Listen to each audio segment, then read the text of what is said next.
The murder of Rayshad Brooks is just another in a series of murders that has been happening in the United States for a very long time. Another murder caught on tape. The sound of 3 gunshots as this man's life was taken away from him. Easily, the police could have called the family to come pick this man up if they thought that he was too dangerous to be back on the road. Everybody that saw this video so far has said that the man cooperated and was pleasant to police. He only got agitated when the police were going to arrest him. And of course, if you're a black man, you're seeing what's going on in this world time and time again. You're not about to try to get arrested by a police officer. You want to go the hell home. Unfortunately, taking the stun gun away from the police officer that tried to stun him and then taking off, the officer, like a piece of trash that he is, took out his gun and shot this man 3 times, killing him at a Wendy's. Because the Wendy's employee that was there saw the man sleeping, and the people that wanted to get food in the drive-thru couldn't get food. Someone could have easily woken this man up and asked him to move the car, but they decided to take it a step further and call the police, this person in Wendy's. And that Wendy's has been subsequently burned down, and good riddance to it. This man did not have to die. George Floyd didn't have to die.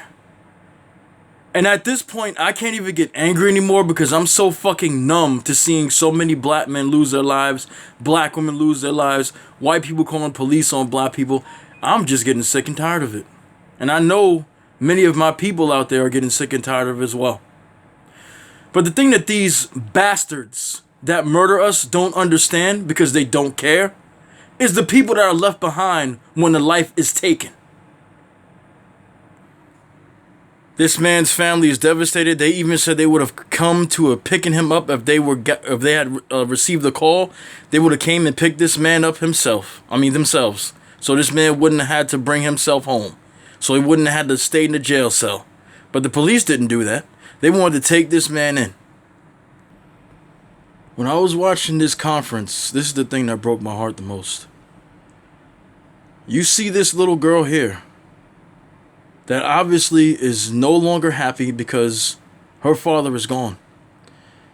The most devastating thing about this, besides her father just being gone, is the day that it happened. Her father was murdered on her birthday. This girl's birthdays will never be the same after this. Her life is never going to be the same after this. Do you think those cops give a shit? Do you think any of these white supremacists out here actually give a shit about any of the families, any of the children that are left behind when the fathers and the mothers are taken? And like I said, don't forget, they take children's lives as well. But do you think they even give a shit about any of these black children who have to be left with no parents or no parents after this shit happens to them? No, they don't care. My heart goes out to Rayshad Brooks' family. It really doesn't. I'm glad they're calling for justice. They're not doing what, some families do where they say, let's turn the other cheek, I forgive. They're not doing that. They're not doing that. They're not doing it at all. At least not from what I'm seeing right now. This is just a devastating thing, and it's so sad. You look at this little girl's face, and it just breaks your heart, man. It really does. The man could have went home to his family. If he was intoxicated, he was responding, so he wasn't that intoxicated. They could have easily called a family member. I'm telling you, come on, this is just fucking not rocket science. This is just reality. The officer could have easily said, well, do you have some family that maybe you can call? Because he said he was close home. He was close to home. They can come and get you. That's all it would have took, and it would have been over. None of this having to handcuff him, nothing like this. But they did that because that's what the fuck they do. It's a damn shame.